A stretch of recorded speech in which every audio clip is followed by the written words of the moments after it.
राधे राधे दोस्तों, आपका स्वागत है मेरे चैनल नेक्स्ट भर्ती एग्ज़ाम में। जैसे कि पता है, मैं आपको पढ़ा रहा हूँ इस टाइम एवरेज, और ये एवरेज का आपके लिए जो है पार्ट 2 है। इसके पहले मैं आपको पार्ट 1 पढ़ा चुका हूँ। जिसने ना देखा हो वो जाके पार्ट 1 देख लें। ये जितने वीडियो आपके लिए पढ़ा रहा हूँ ये बहुत हेल्प होने वाली हैं रेलवे के सभी exam, ALP, assistant loco pilot, technician, JE, RPF, NTPC, group D और बाकी अदर एग्ज़ामों के लिए भी। दोस्तों, मैं आपका अपना लोको पायलट स्वागत करता हूं अपने चैनल नेक्स्ट भर्ती एग्ज़ाम में। चलिए चलते हैं हम लोग अपनी वीडियो की तरफ। आज हमको जो सवाल पढ़ना है वो पढ़ने हैं इस टाइप के। जैसे लिखा है, प्रथम 6 सम संख्याओं का औसत क्या होगा। ये हमारा पहला टाइप है। बाकी फिर इसके बाद हम लोग दूसरे टाइप भी पढ़ेंगे। फिर इसी टाइप का अगला क्वेश्चन आएगा, प्रथम 10 प्राकृतिक संख्याओं के वर्गों का औसत ज्ञात करो। अगला इसी टाइप का एक क्वेश्चन और आएगा, प्रथम 5 प्राकृतिक संख्याओं मतलब नेचुरल नंबर्स की घनों का औसत मतलब क्यूब का औसत या एवरेज ज्ञात करो। तो इस तरह के सवाल आज हमें पढ़ने हैं। उसके बाद हमारा जो अगला टाइप आएगा वो देखेंगे हमारा अगला टाइप क्या है। चलिए चलते हैं, हम लोग पहले टाइप अपना पढ़ते हैं आज की वीडियो का। लेकिन इसके पहले हमें कुछ फॉर्मूले देखने हैं जो ये सवालों को आसान बना देते हैं। चलिए चलते हैं, उनकी बात करते हैं। चलिए बेटा देखिए, पहले इंपॉर्टेंट फॉर्मूले आज क्या हैं जो इस वीडियो को आकर्षण बनाएंगे, आपके लिए लाभदायक होंगे। और ये फॉर्मूले इतने ज़रूरी हैं क्योंकि ये हर जगह यूजफुल होते हैं। चलिए चलते हैं, पहला फार्मूला देखते हैं क्या बेटा, ध्यान समझिएगा। पहला फार्मूला है हमारा प्रथम n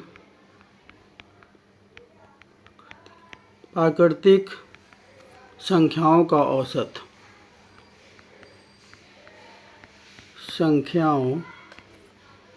औसत एवरेज का औसत। ठीक है ना, कोई दिक्कत? तो यहाँ आपको याद रखना है इसका फार्मूला क्या होगा बेटा। तो आपको इसका फार्मूला याद रखना है, वो हो जाएगा आपका n + 1/2। क्या हो जाएगा बेटा, n + 1/2। अगर आपसे कह रहा स्टार्टिंग के n नंबर्स आपको दे रखे हैं और आपसे कह रहा उनका औसत निकालना है नेचुरल नंबर्स का, तो आपको याद रखना है n + 1/2। चलिए नेक्स्ट फार्मूला देखते हैं, फार्मूला नंबर 2। फार्मूला नंबर 2 बेटा क्या है, फार्मूला नंबर 2 पे गौर करते हैं। ये भी कह रहा है प्रथम मतलब स्टार्टिंग के n प्राकृतिक या नेचुरल नंबर्स संख्याओं का औसत। लेकिन इसमें एक चीज़ और क्या है जो आपको लेना है, वो क्या है, वो ध्यान रखना है प्राकृतिक सम संख्याओं का बेटा। किसका, प्राकृतिक सम संख्याओं का, सम संख्याओं का औसत।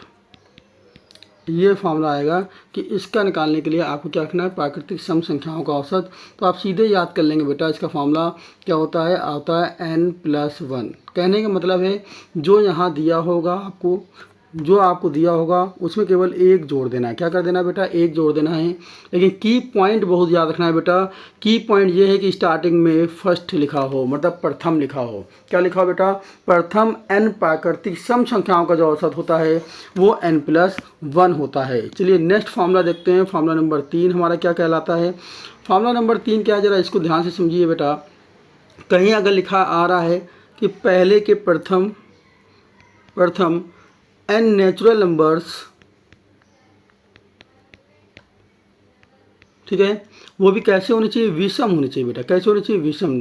ठीक है, प्रथम n प्राकृतिक विषम संख्याओं का औसत, विषम संख्याओं का औसत। बेटा बहुत इंपॉर्टेंट फॉर्मूले हैं क्योंकि इससे क्या होगा, आपका जो सवाल है वो देख के ही गिर जाएगा।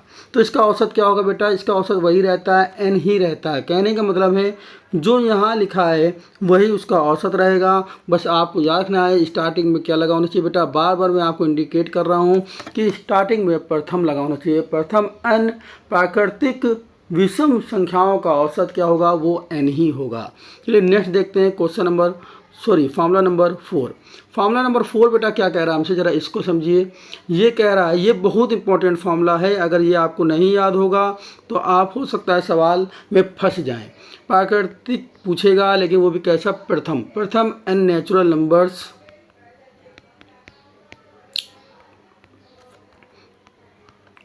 प्राकृतिक संख्याओं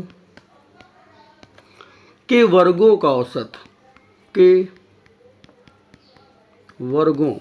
वर्गों का औसत पूछ रहा है आपसे कि इसका फार्मूला क्या होगा, के वर्गों का औसत। तो आपको क्या फार्मूला याद रखना है, फार्मूला होगा n plus 1 2n plus 1 by 6। n plus 1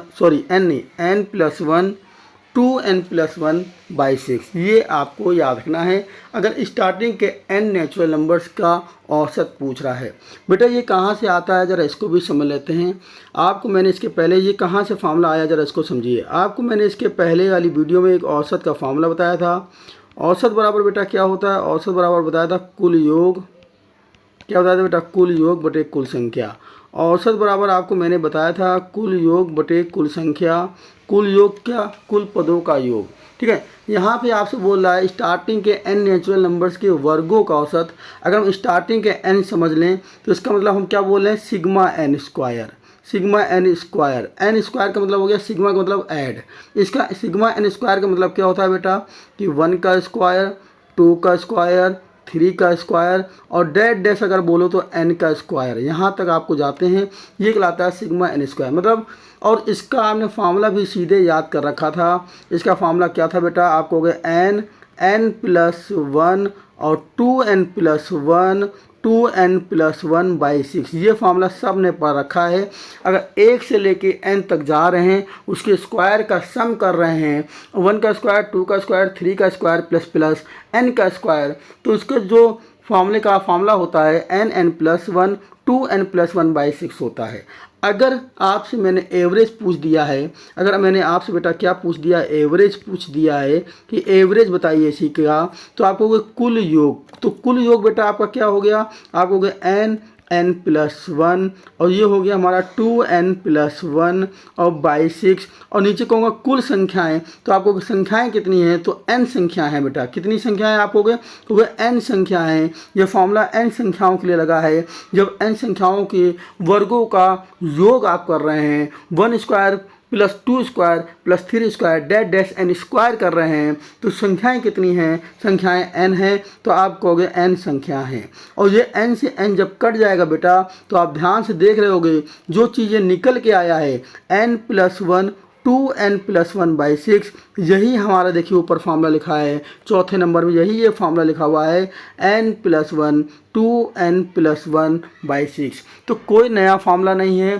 तो आप घबराइए नहीं। आप याद रखिए कि जब भी पूछे स्टार्टिंग के प्रथम n प्राकृतिक संख्याओं का औसत, n प्राकृतिक संख्याओं के वर्गों का औसत, तो आपको याद होना चाहिए सिग्मा n का फार्मूला। अगर सिग्मा n का फार्मूला क्या है आप समझ गए हैं कि 1 के स्क्वायर से लेकर n के स्क्वायर तक अगर जोड़ा जाए तो उसका फार्मूला वो आपको बचपन से भी याद है। ये हम लोगों ने हाई स्कूल में भी पढ़ा था, 9th में भी पढ़ा था। तो n plus 1 2n plus 1 by 6, बस नीचे कुल संख्या आप n और ले आएंगे और ये n से n को काट देंगे। बस यही हमारा क्या होगा, फार्मूला नंबर 4 बन के तैयार हो जाएगा। चलिए एक और बेटा फार्मूला है, ज़रा इस पर भी गौर कर लेते हैं और उसके बाद सवाल में चलते हैं। एक फार्मूला क्या है, ज़रा इसको भी गौर कर लें। Formula number 5। फार्मूला नंबर 5 क्या कह रहा है, प्रथम n प्राकृतिक संख्याओं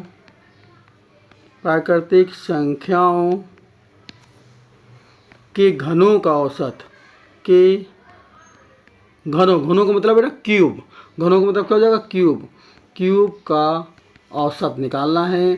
तो आपको इसका भी फार्मूला याद रख लेना है। इसका फार्मूला होगा n प्लस 1 का होल स्क्वायर बाई 4। n+1 का होल स्क्वायर बाई 4।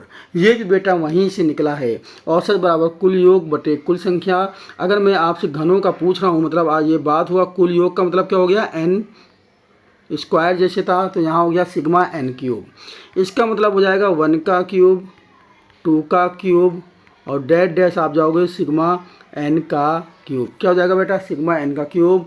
इसका फार्मूला आपने पढ़ा था, इसका फार्मूला होता था n+1 का होल स्क्वायर, या ऐसे लिख सकते थे n स्क्वायर और n+1 का स्क्वायर। क्या लिख सकते थे, n स्क्वायर n+1 का स्क्वायर, है ना। ये जो आपका सिग्मा n का फार्मूला होता है उसी का होता है n+1/2। तो n+1 का होल स्क्वायर हो जाता है, तो नीचे क्या हो जाता है 4। मतलब कहने का ऐसे लिखें, या आप ऐसे भी लिख सकते थे कि n+1/2 का होल स्क्वायर। तो ये n+1/2 का होल स्क्वायर, ये ऐसे भी आप लिख सकते थे। अब क्या करना था, आपको निकालना था घनों का औसत। तो औसत निकालने के लिए बेटा क्या होता है, कुल योग बटे कुल संख्या। तो जब ये आपको कुल योग आ गया सिग्मा n क्यूब, और यहाँ जब आप n और ले आओगे कुल संख्या, तो एक n से n क्या हो जाएगा बेटा, कट जाएगा और आपका ये फार्मूला बन के आ जाएगा। तो इस तरह से आपको याद हो गया है कि अगर आपसे पूछा जाए कि स्टार्टिंग की n नेचुरल नंबर्स के घनों का औसत, तो n+1 का होल स्क्वायर बाई 4। तो दोस्तों हम लोगों ने यहाँ फार्मूले पढ़ लिए। एक बार इन फार्मूले को जल्दी से फिर देख लेते हैं। क्या फार्मूला है, आपको पता है। फार्मूला है कि पहला फार्मूला है प्रथम n प्राकृतिक संख्याओं का औसत, तो आप बोलोगे n+1/2। प्रथम n प्राकृतिक सम संख्याओं का औसत, तो जहाँ पे n दिया है बस उसमें एक जोड़ देंगे तो हो जाएगा n+1। क्या हो जाएगा बेटा, n+1 हो जाएगा। और अगर आपसे कोई कहता है कि अगर आपसे कोई पूछ रहा है कि प्रथम, क्या पूरा बेटा, प्रथम n प्राकृतिक विषम संख्याओं का औसत अगर पूछ दे, प्रथम n प्राकृतिक विषम संख्याओं का औसत, तो फिर भैया आप कह देंगे कि जो n दिया है वही आपका क्या हो जाएगा, आंसर हो जाएगा। वही आपका क्या हो जाएगा, आंसर हो जाएगा। और अगर आपसे पूछे प्रथम n प्राकृतिक संख्याओं के वर्गों का औसत, तो आपको याद रखना है n+1 2n+1/6। बहुत इंपॉर्टेंट फार्मूला है ये, फार्मूला नंबर 4 बहुत जगह यूज होगा। और उसके बाद ये मैंने आपको सोल्यूशन बताया कैसे निकलता है। अगर आपको नहीं सोल्यूशन याद रखना है, आपको केवल फार्मूला याद रखना है n+1 2n+1/6। और जो आखिरी है आपका वो है प्रथम n प्राकृतिक संख्याओं के घनों का औसत, वो आपको याद रखना है n+1 का होल स्क्वायर बाई 4। चलिए बेटा चलते हैं आज का ये पहला सवाल। पहला सवाल क्या कह रहा है, ध्यान से समझिए। पहला सवाल कह रहा है प्रथम n सम संख्याओं का औसत ज्ञात करना है। ध्यान समझ जाइए, यहाँ पे लिखा है प्रथम, जो मैंने आपसे कहा था ये लिखा हुआ है, आपको नज़र आ रहा है प्रथम लिखा हुआ है। साथ में कितनी है, क्या है, सम है बेटा, क्या है, सम की बात हो रहा है। सम संख्याओं का औसत निकालना है और लिखा भी है प्रथम है। तो अभी अभी मैं आपको लेके पीछे से पढ़ा के फार्मूला आया हूँ, और ये फार्मूला आपका क्या लिखा है, ये देखिए फार्मूला नंबर 2। फार्मूला नंबर 2 ही तो कह रहा है कि क्या लिखा है, प्रथम लिखा है, n लिखा है, प्राकृतिक सम संख्याएं, वो कितनी वहाँ बोली, वहाँ उसने 6 बोल दी हैं।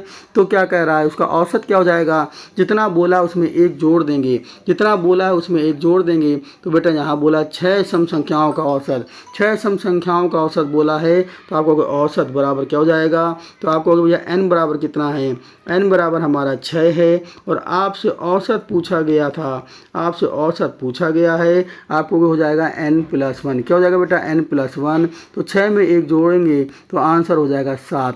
ये पेपर में तो लिखने की कोई ज़रूरत ही नहीं है, सिर्फ देख के आंसर मानना है। प्रथम 6 संख्याओं का औसत बोले, सीधे 1 बढ़ा दीजिए, आंसर हो गया 7। अगर बोले स्टार्टिंग के 11 सम संख्याओं का औसत, तो आंसर 12। बोले प्रथम 50 सम संख्याओं का औसत, तो आंसर 51। बोले प्रथम 100 संख्याओं का औसत, तो आंसर 101। बोले प्रथम 500 संख्याओं का औसत, प्रथम 500 सम संख्याओं का औसत, तो हो जाएगा 501। याद रखिएगा कि 2 चीज़ जरूर लिखी बोलेगा। वो क्या 2 चीज़ें बोलेगा, एक तो बोलेगा प्रथम होना चाहिए, एक स्टार्टिंग होना चाहिए, और फिर यहाँ सम संख्याएं, क्या होना चाहिए, सम संख्याएं। अगर सम संख्याएं लिखा हुआ है तो आपको याद रखना है कि प्रथम 6 सम संख्याओं का औसत बोल रहा है, तो 1 बढ़ा के क्या हो जाएगा, 7 आंसर हो जाएगा। चलिए चलते हैं नेक्स्ट क्वेश्चन की ओर। नेक्स्ट क्वेश्चन है हमारा बेटा क्वेश्चन नंबर 2। ये भी बहुत अच्छा क्वेश्चन है, ध्यान से समझिएगा क्या कह रहा है। कह रहा प्रथम फिर लिखा हुआ है और ये लिखा होना जरूरी है। और ये कह रहा एन नेचुरल नंबर या प्राकृतिक संख्याओं के वर्गों का औसत। अब बेटा वर्गों का औसत पूछा गया है तो आपको फॉर्मूला कौन सा लगाना होगा, आपको वर्गों वाला फॉर्मूला लगाना होगा। और वर्गों वाला फॉर्मूला क्या बताया गया था, देखिए आपको फॉर्मूला नंबर 4 बोला गया था। प्रथम n प्राकृतिक संख्याओं के वर्गों का औसत होता है n+1 2n+1/6, है ना। कितना बढ़िया है, अगर सीधे आपको याद है तो आप सीधे फॉर्मूले पे रखेंगे और आंसर निकल आएगा। तो बेटा यहाँ पे n बराबर कितना हो जाएगा, आपको n बराबर हो गया 6, n बराबर हो गया 6। और मैंने आपसे पूछा है औसत। क्या पूछा है बेटा, मैंने पूछा है आपसे औसत, और वो भी किसका पूछा है, वर्गों का पूछा है, वर्गों का औसत। और कितनी है, n बराबर स्टार्टिंग की प्रथम n है। तो आपको औसत बराबर फॉर्मूला हो जाएगा n+1 और क्या हो जाएगा बेटा 2n+1/6, n+1 2n+1/6, ठीक है ना।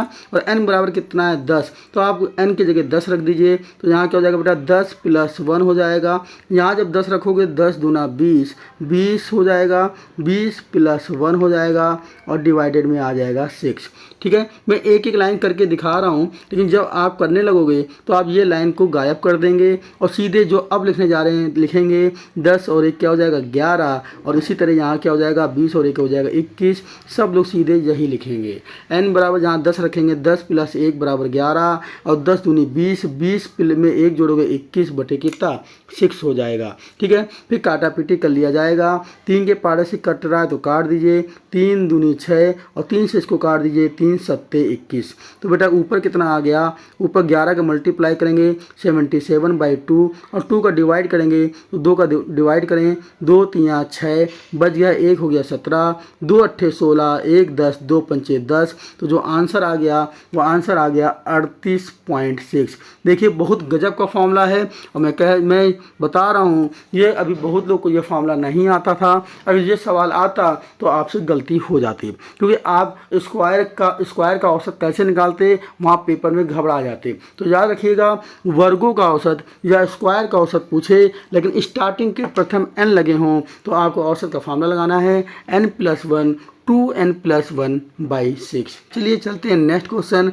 नेक्स्ट क्वेश्चन बेटा ये रहा आपके सामने, ये भी बहुत अच्छा क्वेश्चन है अपने आप में। और ये नेक्स्ट क्वेश्चन बेटा क्या है, कह रहा आपकी स्टार्टिंग के 5 प्रथम 5 नेचुरल्स नंबर्स के घनों का मतलब क्यूबों का औसत चाहिए बेटा। अब क्या चाहिए, क्यूबों का औसत चाहिए। तो आपको अगर n बराबर कितना है, तो आपको अगर n बराबर तो 5 है, n बराबर कितना है तो आप कहेंगे n बराबर है 5। अब मैंने आपसे बोला है कि क्यूबों का औसत चाहिए, तो आप कहोगे भैया अब लगा दो फॉर्मूला जो आपका क्यूब का फॉर्मूला था, क्यूबों या मतलब घनों के औसत का फॉर्मूला था जो आपको मैंने अभी ऊपर बताया था। वो फॉर्मूला नंबर कौन सा था बेटा, हमारा फॉर्मूला नंबर 5।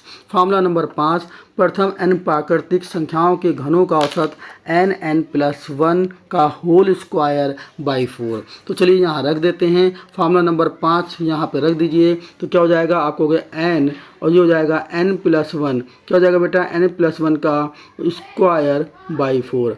n बराबर कितना है, आपको n बराबर 5 है और यहाँ हो जाएगा n की जगह जब 5 रखोगे 5 + 1 करोगे हो जाएगा 6 और 6 का स्क्वायर बाई 4, है ना।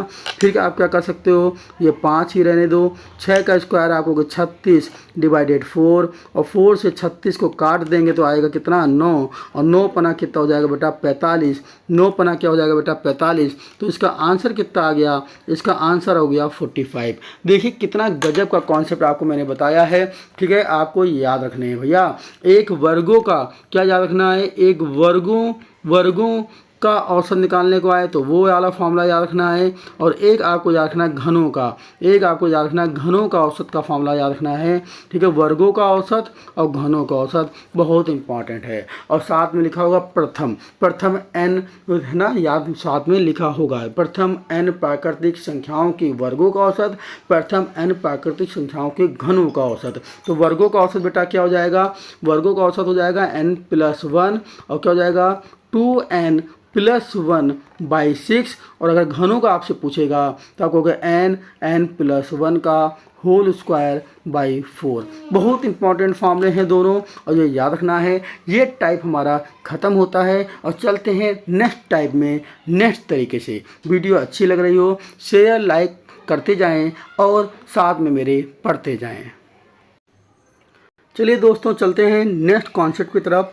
साथ में बने रहिएगा, बहुत आराम से पढ़ेंगे जिससे हमको बिल्कुल क्लियर होता जाए, क्योंकि एवरेज एक कठिन टॉपिक माना जाता है, इसको बिल्कुल आराम से पढ़ना है। चलिए नेक्स्ट समझते हैं क्या है। अब बात करनी है थोड़े से इम्पॉर्टेंट पॉइंट हैं, क्योंकि हो सकता है आपको आते हों, लेकिन मेरा फ़र्ज़ बनता है कि मैं आपको सब बताते हुए चलूँ। नंबर्स की बात कर रहे हैं हम लोग, संख्याएं की बात कर रहे हैं बेटा। वैसे तो ये टॉपिक आपका जो है ये नंबर सिस्टम का टॉपिक है, जिसमें मैं आपको बहुत अच्छे से पूरा समझाऊंगा, लेकिन मुझे जो यहाँ पे जो ज़रूरत है मैं उसको समझा रहा हूँ। वैसे मैंने हल्का सा ये इसका इंट्रोडक्शन पार्ट 1 में भी आपको बताया था, लेकिन थोड़ा सा ज़्यादा पार्ट 1 से ज़्यादा मैं आपको पार्ट 2 में बताना चाह रहा हूँ थोड़ा सा, जिससे मेरे को आगे का कॉन्सेप्ट के जो सवाल हैं वो आपको मैं क्लियर समझा सकूँ। संख्याएं में बेटा जो बहुत सी संख्याएं होती हैं, बहुत सी टाइप की संख्याएं होती हैं, मैं वो सब आपको नंबर सिस्टम में बताऊँगा। आज केवल इतना बता रहा हूँ जितना मेरे को ज़रूरत है एवरेज में, ठीक है ना। तो जैसे पहला नंबर में बेटा हम आपको बताना चाह रहे हैं कि सम संख्या क्या होती है। आखिर सम संख्या क्या है बेटा, ये हो गई हमारी सम संख्या। सम संख्या को हम बोलते हैं इवन नंबर। बेटा क्या बोलते हैं, इवन नंबर बोलते हैं। सम संख्या एक पहली हो गई हमारी इवन नंबर, ठीक है। दूसरे नंबर में बेटा बात कर रहे हैं दूसरे नंबर में बात कर रहे हैं एक विषम संख्या। किसकी बात करना चाह रहे हैं बेटा, विषम संख्या की।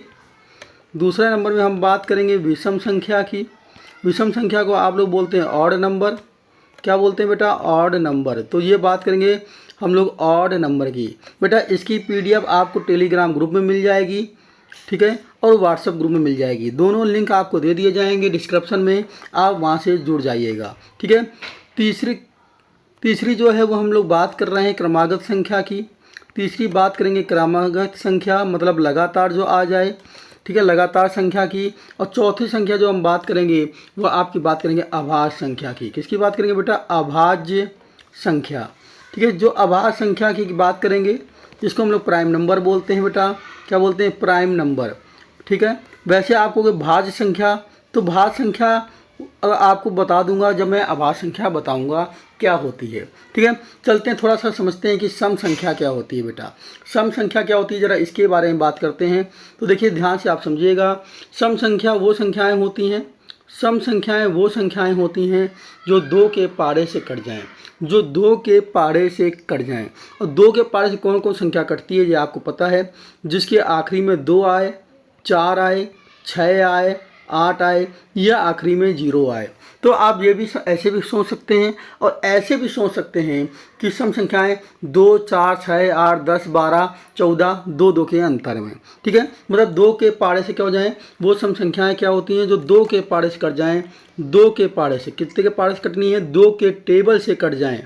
2 के पारे से कटें, वो कहलाती हैं हमारी सम संख्या। वो क्या कहलाती है बेटा, हमारी सम संख्या कहलाती हैं।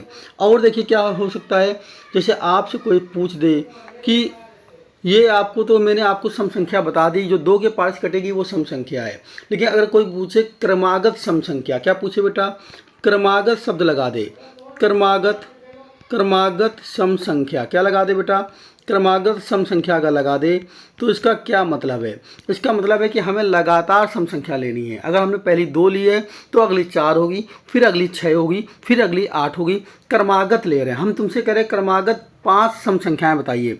तो आपको पहली अगर 2 है तो अगली क्या होगी, 4, फिर 6, फिर 8, फिर 10, मतलब लगातार लेनी है। तो क्रमागत सम संख्या की जब बात आ रही है, क्रमागत सम संख्या की बात आ रही है, तो इसका मतलब 2 का अंतर बेटा, कितने का अंतर होगा वहाँ पे 2 का अंतर होगा, ठीक है। वहाँ पे 2 का अंतर होगा।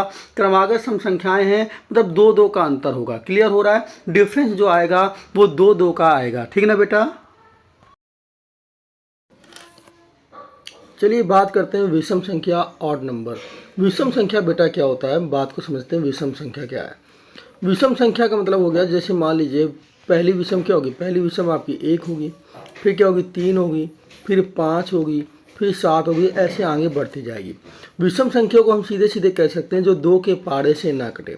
दो के पहाड़े से ना कटे, मतलब दो के टेबल से ये पार्ट जो नहीं कटेगी, जो अंक दो के पहाड़े से नहीं कटते वो क्या कहलाते हैं बेटा? विषम नंबर कहलाते हैं, और नंबर कहलाते हैं।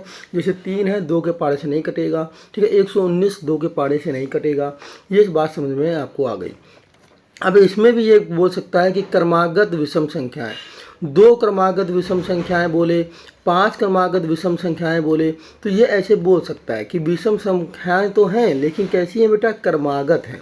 क्रमागत का मतलब हो गया कि हमको लगातार लेनी है, लगातार लेनी है। मान लीजिए जैसे आपने ले लिया, मान लीजिए आपने ले लिया 109, तो 109 के बाद विषम क्या हो जाएगी? अगली विषम क्या हो जाएगी? 111 हो जाएगी, अगली क्या हो जाएगी? 113 हो जाएगी। मतलब लगातार लेनी है। और जब लगातार आप लोगे तो बेटा आपको नज़र आ रहा है कि अंतर कितने कितने का आने वाला है, इसमें भी 2 का अंतर आने वाला है। तो क्रमागत विषम संख्याएं होंगी तो भी बेटा अंतर कितने का होगा? अंतर होगा 2 का। अंतर बेटा कितने का होगा? अंतर होगा 2 का।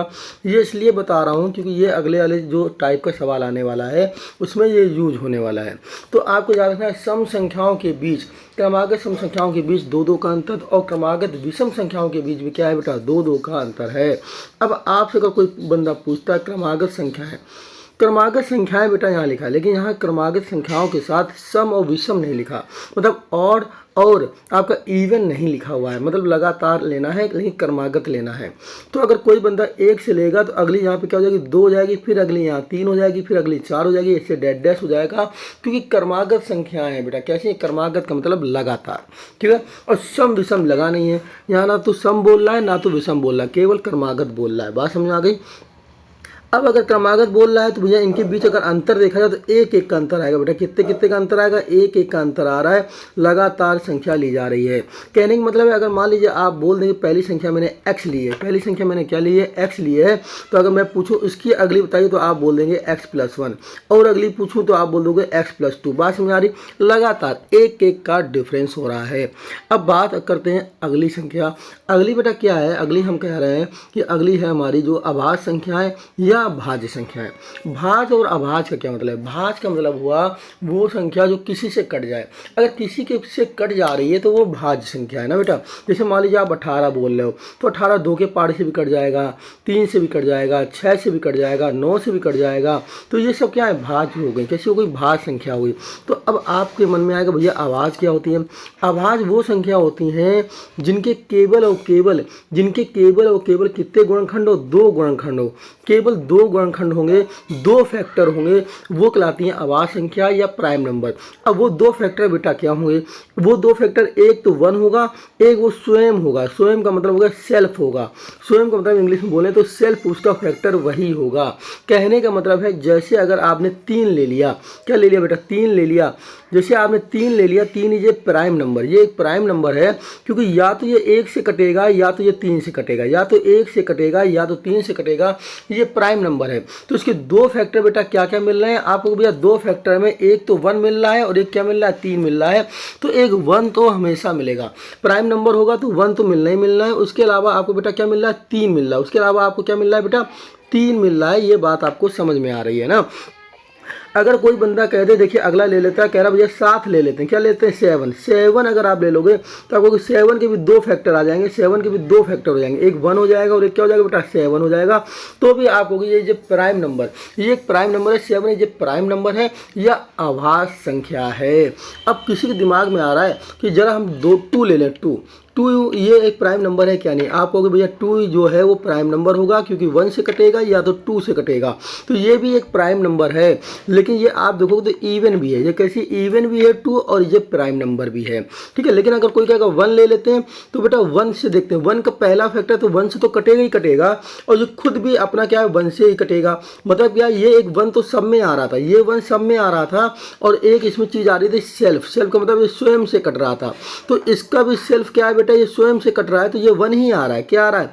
1 ही आ रहा है। तो आप ध्यान से देखोगे तो आप कहोगे भैया इसके तो जो फैक्टर हैं दोनों 1 1 हो रहे हैं, दोनों दोनों 1 1 हो रहे हैं, मतलब एक ही फैक्टर मिला, मतलब एक कह सकते हैं हमारा कितने फैक्टर मिले, एक ही फैक्टर मिले। और मैंने आपसे बताया कि जितनी भी अभाज्य संख्याएं होती हैं उनके 2 फैक्टर होते हैं बेटा। कितने होते हैं? 2 होते हैं। एक 1 होता है, एक क्या होता है? स्वयं होता है। इसका मतलब क्या हो गया? इसका मतलब जो हो गया, ये जो 1 लिखा है, इसका मतलब हो गया ये जो आपने 1 लिखा है, 1 जो है हमारा प्राइम नंबर नहीं होगा। 1 जो है हमारा प्राइम नंबर, जो प्राइम नंबर नहीं होगा, प्राइम नंबर जो है ये 1 जो है वो क्या है? नहीं होगा। इतनी बात समझ में आ गई।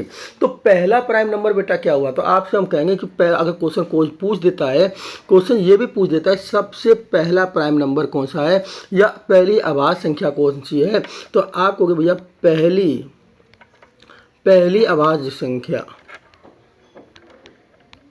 पहली अभाज्य संख्या अगर कोई पूछ दे या कह दे, या ये कह दे कि पहली अभाज्य संख्या कोई पूछ दे, या कह दे सबसे छोटी अभाज्य संख्या, क्या बोल दे बेटा?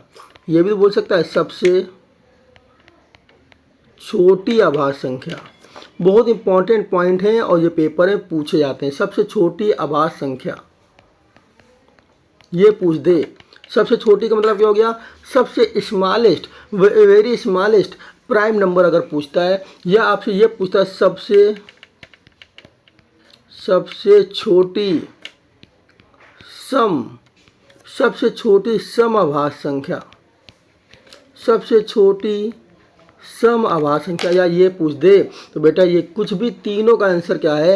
पहली अभाज्य संख्या बोलेगा तो भी आपका आंसर 2 है, सबसे छोटी अभाज्य संख्या बोलेगा तो भी आंसर 2 है, और सबसे छोटी सम अभाज्य संख्या बोले तो भी आंसर 2 ही होगा, क्योंकि सम का मतलब है इवन नंबर, और सबसे पहला इवन नंबर क्या है? 2 है, और साथ में ये क्या है? अभाज्य भी है। इतनी बात आपके समझ में आ गई होगी। अब अगर कोई बंदा आपसे ये पूछ दे सबसे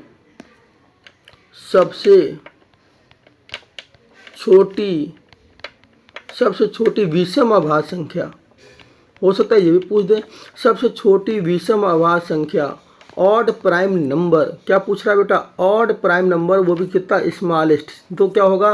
तो आपका 3 आंसर होगा बेटा। क्या होगा? 3 जो होता है वो सबसे छोटी विषम अभाज्य संख्या। कोई भी 1 नहीं बोलेगा, क्योंकि अभी मैंने बताया कि 1 जो है वो प्राइम नंबर नहीं है। 1 जो है वो प्राइम नंबर नहीं होता, ये एक प्राइम नंबर नहीं है। ठीक है। अगर कोई बंदा अब और क्या पूछ सकता है, जरा इसको भी देख लेते हैं भाई। और भी तो कुछ पूछा जा सकता है, इतना के अलावा क्या पूछ सकता है? तो अब आपसे ये पूछा जा सकता है कि अगर ये बोलता सबसे छोटी, क्या बोलता बेटा? अगर कहता सबसे छोटी विषम संख्या, अगर कहता सबसे छोटी विषम संख्या आप बताइए, तो आप कहते भैया सबसे छोटी विषम संख्या 1 है। 1 है बेटा, जो 1 है वो सबसे छोटी विषम संख्या है। लेकिन अगर कोई बंदा कहते हैं सबसे बड़ी विषम संख्या बताओ, सबसे बड़ी विषम संख्या बताओ, तो आप वो कहेंगे अनंत, इन्फिनाइट, क्योंकि हम नहीं बता सकते सबसे बड़ी विषम संख्या क्या हो सकती है ना। तो क्या होगी? अनंत हो जाएगी बेटा, इन्फिनाइट हो जाएगी।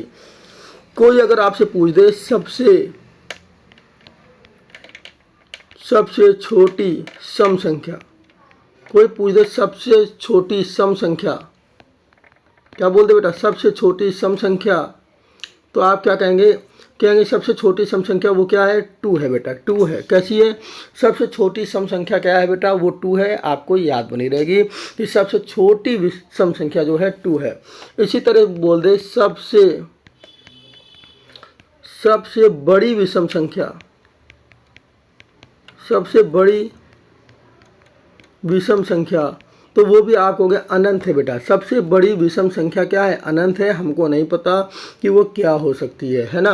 तो सबसे छोटी सम संख्या भी पता चल गई, सबसे छोटी विषम संख्या भी पता चल गई, और आपको अभाज्य संख्या भी पता चल गई। कोई दिक्कत यहाँ तक? चलिए यहाँ से चलते हैं हम लोग आगे बहुत इंपॉर्टेंट क्वेश्चन आता है। यह क्या है? जरा पेपर में क्या आता है, जरा इसके बारे में बात करते हैं। पेपर में एक बार क्वेश्चन पूछा गया, और बहुत इंपॉर्टेंट क्वेश्चन पूछा गया। वो पूछा गया था कि 1 से 100 तक, 1 से 100 तक, संख्या 1 से 100 तक कितनी, संख्या 1 से 100 तक कितनी अभाज्य संख्याएं हैं? संख्या 1 से लेकर 100 तक कितनी अभाज्य संख्या हैं?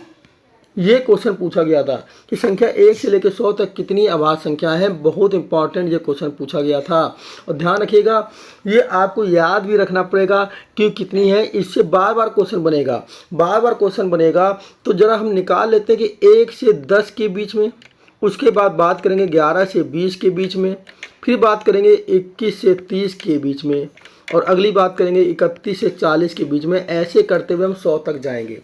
तो ज़रा 1 से 10 के बीच में देखते हैं कौन कौन प्राइम नंबर हैं, मतलब जो अपने से कटेंगी या फिर 1 से कटेंगी, जिसके 2 फैक्टर होने चाहिए। तो पहला प्राइम नंबर 2 होता है, मैंने अभी आपको बताया। ये सबसे छोटा प्राइम नंबर है या सबसे छोटी सम अभाज्य संख्या है। फिर उसके बाद प्राइम नंबर आपका 3 होगा यहाँ पर, यहाँ 5 होगा और यहाँ 7 होगा।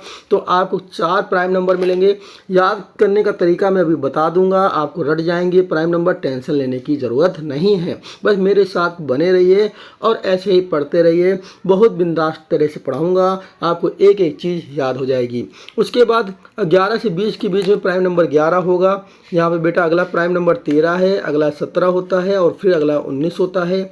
21 से 30 के बीच में आपका प्राइम नंबर 23 होता है, उसके बाद 29 होता है। और हम कहें 31 से 40 के बीच में तो आपको पहला 31 होता है और फिर 37 होता है। और इसी तरह से आगे बढ़ा जाए तो अगला हो जाएगा कि 41 से लेकर 50 के बीच में, फिर अगला होगा 51 से लेकर 60 के बीच में, 61 से लेकर 70 के बीच में, है ना, और 70 से लेकर 80 के बीच में।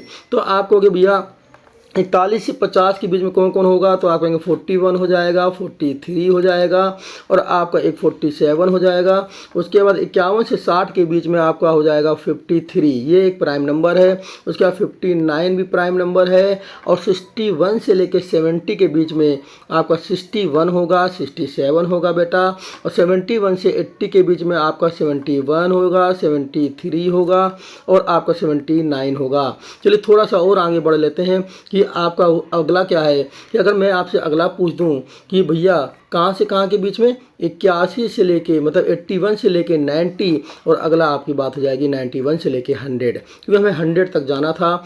तो 81 से लेके 90 के बीच में आपको होगी क्या हो जाएगा, तो आपको 83 और 89 हो जाएगा। और यहाँ पे केवल एक मिलता है, वो है 97। इस तरह से अगर हम देखें कि कितने प्राइम नंबर मिल गए, तो आपको 1 से 10 के बीच में आपको 4 मिले हैं। यहाँ 1 से 10 के बीच में 4 प्राइम नंबर हैं। 11 से 20 के बीच में भी 4 प्राइम नंबर हैं। 21 से 30 के बीच में 2 प्राइम नंबर हैं। 31 से 40 2 प्राइम नंबर हैं। 41 से 50 के बीच में 3 प्राइम नंबर हैं। 51 से बीच लेके 60 के बीच में 2 प्राइम नंबर हैं। उसके 61 से 70 के बीच में भी बेटा 2 हैं। 71 से 80 के बीच में आपके कितने हैं, 3 हैं। और उसके बाद 81 से 90 के बीच में 2, और फिर उसके बाद 91 से 100 के बीच में 1 है। अब कहोगे हमें याद कैसे रहेगा, तो बस इसी को तो हम बना लेंगे मोबाइल नंबर। अपना मोबाइल नंबर हम लोगों ने बहुत से मोबाइल नंबर याद किए हैं भाई, तो आज प्राइम नंबर का एक मोबाइल नंबर और याद करेंगे। ये रहा हमारा मोबाइल, ये रहा हमारा मोबाइल जो एक स्मार्ट मोबाइल है, और ये हमें याद करना है। आपने बहुत नंबर याद रखे हैं, किस किस के नंबर याद करे होंगे, कितने कितने नंबर रटे होंगे।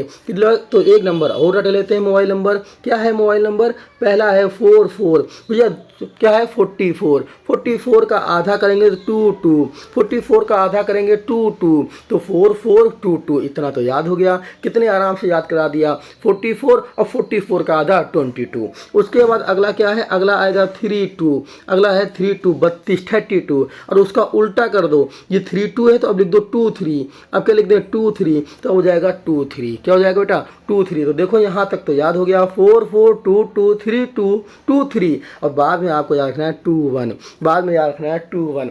ये हमारा है आपका प्राइम नंबर याद करने का मोबाइल नंबर।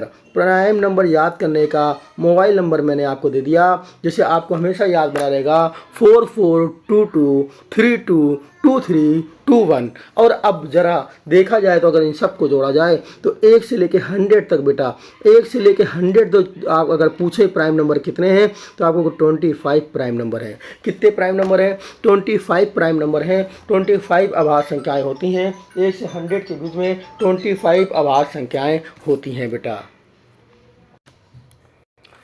तो तो इस तरह से हम लोगों ने एक मोबाइल नंबर याद कर लिया। अब बात करते हैं कि इसमें क्वेश्चन कैसे बनते हैं, ज़रा ये समझ लेते हैं। बहुत अच्छे क्वेश्चन पूछ सकता है और बहुत क्वेश्चन बना सकता है। जैसे पहला क्वेश्चन क्या बना सकता है, पहला क्वेश्चन ये आपसे पूछ सकता है कि 80 से 100 के बीच में 80 से 100 के बीच में 80 से 100 के बीच में अभाज्य संख्याएं, बीच में जो अभाज्य संख्याएं आपकी हैं, अभाज्य संख्याएं 80 से 100 के बीच में अभाज्य संख्याएं का औसत ज्ञात करो। क्या औसत ज्ञात करो, ये बेटा इसीलिए तो मैंने बताया है औसत ज्ञात करो। अब आप अगर आपको ये नहीं याद होगा तो आप क्या करेंगे कि पेपर में 80 से 100 तक गिनती गिनेंगे, फिर सोचेंगे कौन सी अभाज्य संख्या है, कौन सी कट रही है, कौन सी नहीं कट रही है। इसलिए ये एक बार रिमाइंडर करा दिया है कि आपको याद बना रहे। अब जहाँ से आपसे बात हुई कि 80 से 100 के बीच में, तो आपको तुरंत दिमाग में आएगा कि भैया ये मोबाइल नंबर है, ये मोबाइल नंबर है और 80 और 100 के बीच में केवल दो ही तो पड़ेंगी। कौन कौन सी पड़ेंगी, एक 2 पड़ेगी और एक 1 पड़ेगी, लास्ट वाली पड़ेगी ना 80 से 100 के बीच में। और कौन कौन से प्राइम नंबर होंगे, तो आपके दिमाग में तुरंत याद आ जाएगा कि इसमें तो 80 से 90 के बीच में होता है 83 और 89, और भैया 90 से लेकर 100 के बीच में होता है 97। तो 3 होती हैं प्राइम नंबर, 3 प्राइम नंबर होते हैं। और आपको ये भी याद है कि जो औसत का फार्मूला क्या होता है, ये हम लोगों ने पढ़ रखा है ना। औसत बराबर तो मैंने पढ़ाया था, पहले ही वीडियो में पढ़ा दिया था।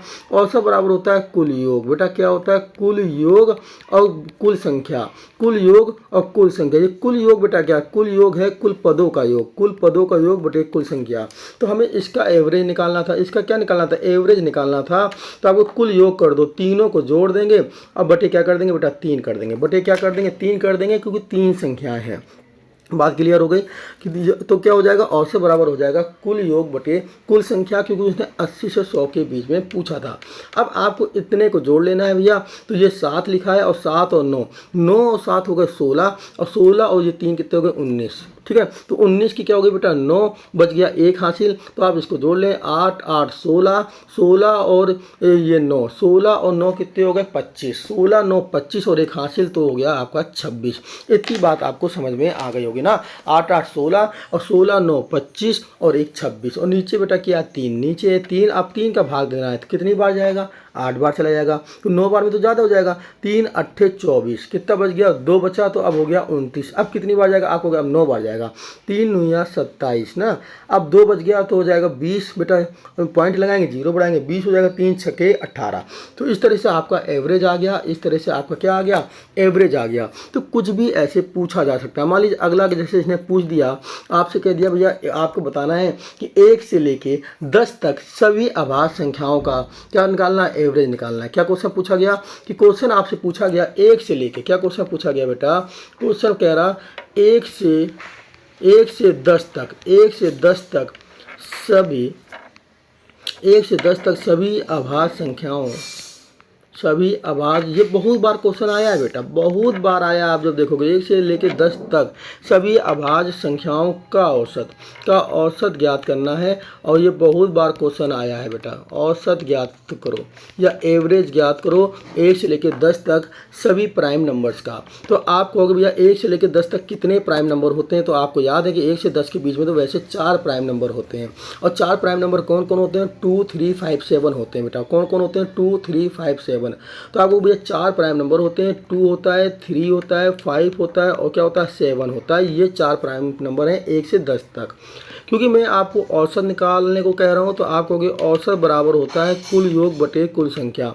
तो कुल योग आप करोगे 2 3 5 और 7 जोड़ दोगे, और बटे संख्या कहेंगे तो आप कहोगे संख्या हो गई 4, संख्या हो गई 4। इनको जोड़ोगे 2 3 5 5 5 10 10 7 17, तो 17 बटे 4, 17 बटे 4 आ गया। अब भाग आपको देना है तो आप इसका भाग दे देंगे। भाग जब देंगे तो क्या होगा, 4 चौको 16, 4 चौको 16, 1 बच गया, तो 4 सही 1 बटे 4। या तो आप ऐसे आंसर निकालेंगे, अगर पॉइंट में देंगे तो 4 चौको 16, 1 बचा, 0 उतारा 10 हो गया, 4 दूनी 8, 2 बचा, फिर आप भाग देंगे तो क्या हो जाएगा 5, तो 4.25। मतलब 1 से लेकर 10 तक जितनी भी अभाज्य संख्याएं थी हमने उसका क्या निकाल लिया, औसत निकाल लिया, 2 3 5 7 को जोड़ लिया। ठीक है, इतनी बात आपको समझ में आ गई होगी।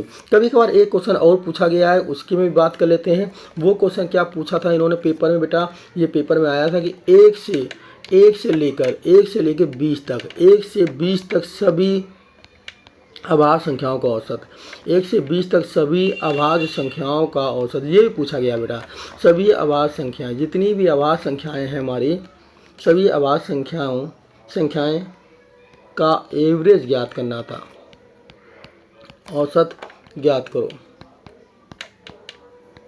तो ये क्वेश्चन पूछा गया था। तो भैया 1 से लेकर 20 तक कितनी अभाज्य संख्याएं होंगी, आपको 4 4 8 अभाज्य संख्याएं हो जाएंगी। 1 से 10 तक 4 होती हैं बेटा, आपको ने ये पढ़ाई है। 1 से 10 तक 4 होती हैं, फिर 11 से 20 भी 4 होती हैं, तो 8 हो जाएंगे। 2 3 5 7 और 11 13 17 19, तो 11 13 17 19 और हो जाएगी हमारी ना। हमारी क्या थी, 2 थी, 3 थी और एक क्या थी, 5 थी, एक 7 थी और एक और हो जाएंगी 4, 11 हो जाएगी, 13 हो जाएगी, 17 हो जाएगी और बेटा क्या हो जाएगी, 19 हो जाएगी। तो हमारी कितनी संख्याएं हो गई, 8 हो गई। आपसे एवरेज पूछा गया था, तो आपको भैया इन सबको जोड़ दो, इन सबको जोड़ दो, या और कोई तरीका नहीं है, यही फॉर्मूला लगाना पड़ेगा, कुल योग बटे कुल संख्या। क्योंकि अभाज्य संख्याओं के बीच का अंतर सेम नहीं होता। अगर अंतर सेम होता तो लगाते हैं औसत बराबर पहला पद प्लस लास्ट पद बाई 2 ना। यहाँ तो सेम है नहीं। डिवाइडेड क्या करेंगे, 8 का भाग दे देंगे। डिवाइडेड क्या करेंगे, 8 का भाग दे देंगे। आपको इतना जोड़ना है, तो जब इतना जोड़ेंगे तो क्या हो जाएगा, आपको 2 और 3 5, 5 5 10, 10 और 7 कितने हो गए बेटा, 17, 17 में 11 जोड़ो, 17 और 1 18, 18 और 10 28, 28 तो यहाँ तक हो गए, 28 और 13, 28 और 3 कितने हो गए, 31, 31 10 क्या हो गए, 41, 41 में आप क्या करो, पहले 19 जोड़ लो, 41 में पहले 19, 41 9 50, 10 60 और 60 में आप जोड़ दो 17, तो क्या हो गया, 60 में जब 17 जोड़ोगे हो जाएंगे 60 10 70 और 70 और 7, तो आप क्या आ गया 77। बेटा क्या आ गया, 77/8 आ गया। कितना आ गया, 77/8 आ गया। इतनी बात आपको समझ में आ गई होगी। अब यहाँ बेटा 8 का भाग दे दिया जाए, तो 8 का जब भाग दोगे तो कितनी बार जाएगा, 9 बार जाएगा। 8 9 72, क्या हो गया, 72 हो गया। अब बच कितना गया, बच गया 5। तो आप ऐसे भी लिख सकते हो ना, 9 सही 5/8, ठीक है ना। तो ये आपको प्राइम नंबर्स का सवाल हो गया, आपको समझ में आ रहा होगा। तो यहाँ पे जो प्राइम नंबर का फंडा था वो मैंने अधिकतर क्लियर करा दिया ना आपका। तो चलते हैं नेक्स्ट कॉन्सेप्ट की तरफ। नेक्स्ट कॉन्सेप्ट हमारा क्या है, ज़रा इसको अब देखते हैं और इसको समझते हैं। तो नेक्स्ट कॉन्सेप्ट पे चलने से पहले मैं आपको एक चीज़ बताना चाहता हूँ, जो कि मैंने आपको पहले भी बता रखा है वीडियो 1 पे, कि आपका औसत के फॉर्मूले क्या होते हैं। औसत बराबर बेटा आपने पढ़ा था, जो एवरेज होता है आपका, वो औसत बराबर क्या होता है, औसत बराबर होता है कुल पदों का योग। क्या होता है बेटा, कुल पदों का योग, कुल पदों का योग बटे कुल संख्या। ये आपने आप पढ़ा था, कुल पदों का योग बटे कुल संख्या। और ये जहाँ पे है ना, ये औसत का फार्मूला हर जगह लगा सकते हैं एवरेज का। लेकिन मैं अब एक फार्मूला मैंने आपको और पढ़ाया था, ज़रा उसकी बात करते हैं।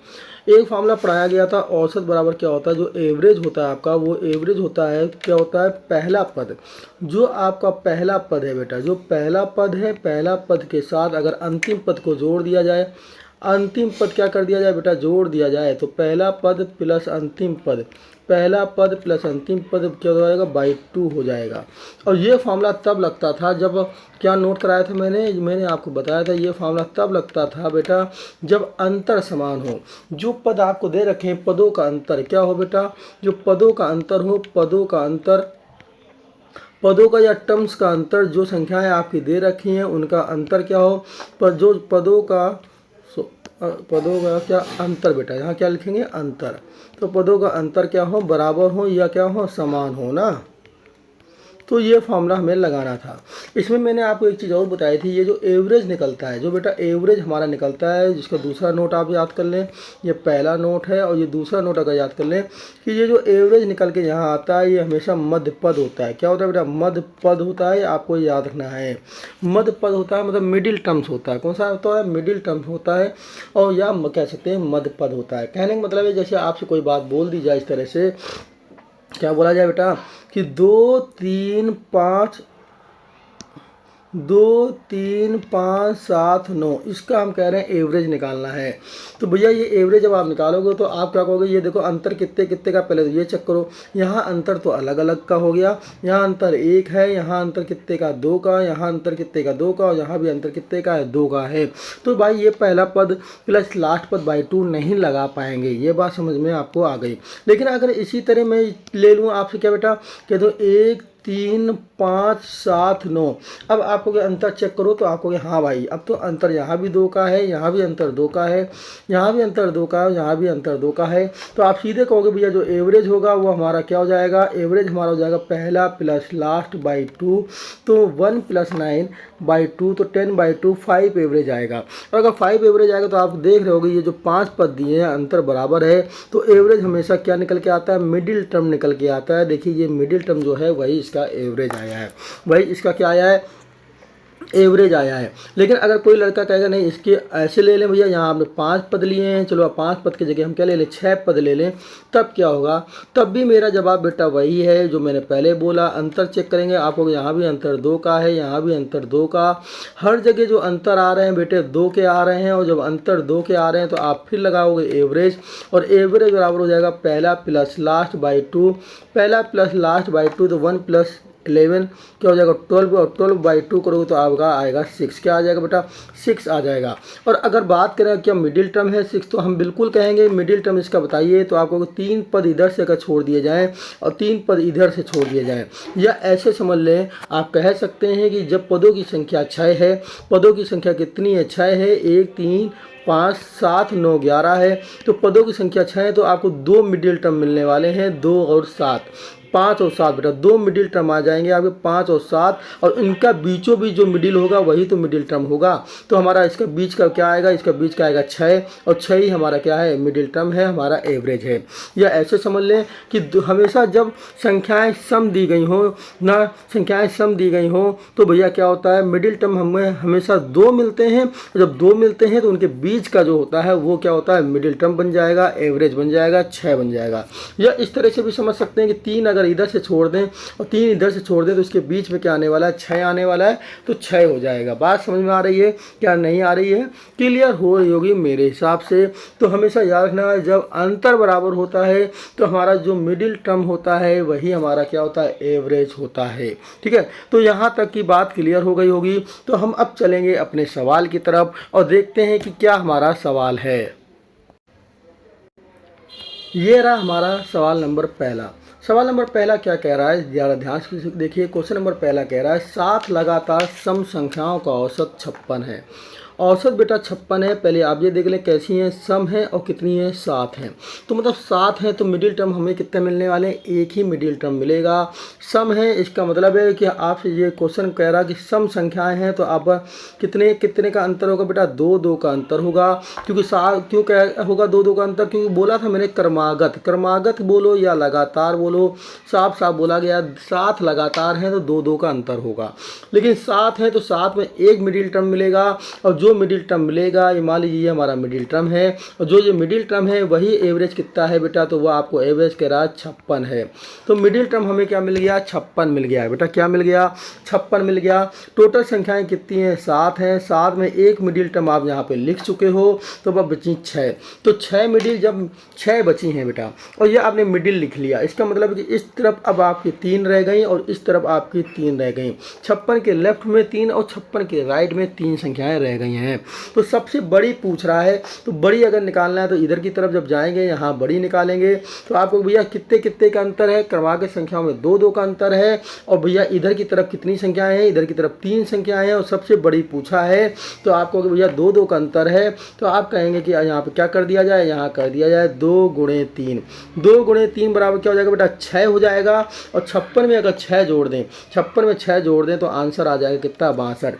आंसर कितना आ जाएगा 62 62। तो सबसे बड़ी संख्या क्या हो गई 62 हो गई। और अगर इसी तरह पीछे की तरफ जाएंगे तो आप कहेंगे 2 × 3, यहाँ पे क्या हो जाएगा बेटा 6 हो जाएगा। लेकिन पीछे जाने पे आपको क्या करना पड़ेगा, घटाना पड़ेगा। तो आप 56 में 6 जब घटा देंगे तो आंसर आ जाएगा 50। तो आप कहोगे सबसे छोटी संख्या हमारी क्या हो गई 50 हो गई। सबसे छोटी संख्या हमारी बेटा क्या हो गई है 50 हो गई है। चलिए दूसरे तरीके से भी समझ लेते हैं सवाल को, जिसको कम समझ में आया हो। 7 लगातार संख्याएं बोल रहा है बेटा, मैंने 7 संख्याएं ऐसे बना ली, 1 2 3, ये 4, ये 5, ये 6 और ये 7। ठीक है, 7 लगातार संख्याओं का औसत 56 बोला। तो बीच वाला टर्म आपको बीच वाली कौन सी संख्या, तो आपको ये बीच वाली है भाई, तो ये हो गई 56। ये क्या हो गई बेटा 56 हो गई। अगर ये 56 हो गई, अब इसके आगे जाएंगे तो क्रमागत सम संख्याएं दो दो ज़्यादा होंगी, तो अगली क्या होगी बेटा, अगली 58 हो जाएगी, अगली 60 हो जाएगी और उसकी अगली क्या हो जाएगी 62। और पीछे की तरफ जाओगे तो आप कहोगे भैया ये 54 हो जाएगी, ये 52 हो जाएगी और ये हो जाएगी 50। तो देखिए सबसे बड़ी संख्या कितनी आई, तो आपको सबसे बड़ी संख्या जो है वो 62 है और सबसे छोटी संख्या जो है वो क्या है 50 है। बेटा ऐसे भी निकाल सकते हैं, लेकिन ये बनाने में आप डंडी वहाँ खींचेंगे तो थोड़ा दिमाग लगाइए, ज़्यादा दिमाग नहीं लगाना है, केवल थोड़ा ही दिमाग लगाना है कि मिडिल टर्म जो बोला गया है, तो मिडिल टर्म ये हमारा 56 हो गया। टोटल संख्याएं हमारी 7 थी, 7 में 1 आप लिख चुके हो, बची है बेटा 6, 6 में 3 इधर होंगी, 3 इधर होंगी। अगर 3 इधर होंगी तो पहली ये होगी, दूसरी ये होगी और तीसरी ये होगी, क्योंकि आपसे सबसे बड़ी पूछी है तो इसका मतलब है कि आपको ये वाली निकालनी है, तीसरी नंबर वाली। 3 उधर होंगी, इसका मतलब 2 2 का अंतर है, तो इसका मतलब 3 गुणे 2, 3 गुणे 2 आप जब करोगे क्या हो जाएगा 6 हो जाएगा बेटा। 3 गुणे 2 आप जब करोगे कितना हो जाएगा बेटा 6 हो जाएगा।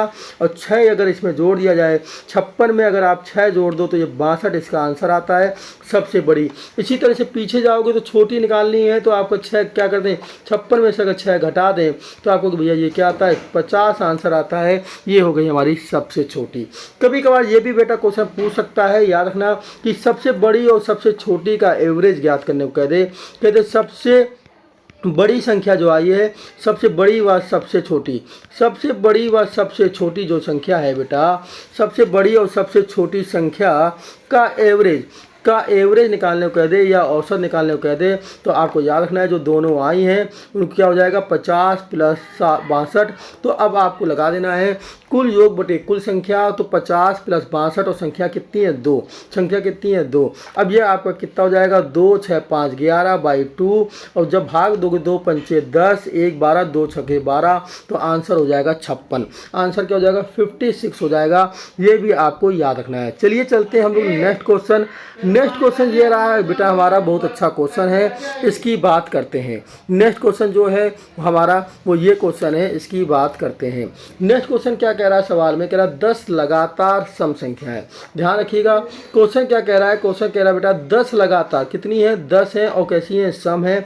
आप लोग सम है तो भैया सम है तो अंतर क्या होगा 2 2 का हो जाएगा, क्योंकि ये लगातार है, लेकिन है कितनी 10 है। और जब 10 है तो मतलब ये इवन नंबर है।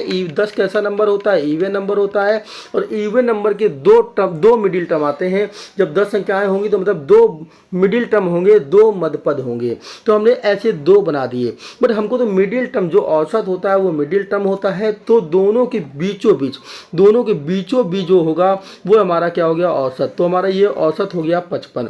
ये बात समझ में आपको आ गई होगी, क्योंकि इवन नंबर है तो 10 है तो भैया ये क्या हो गया हमारा 55 हो गया। दो डंडी खींची और दोनों के बीचों बीच में लिख दिया 55।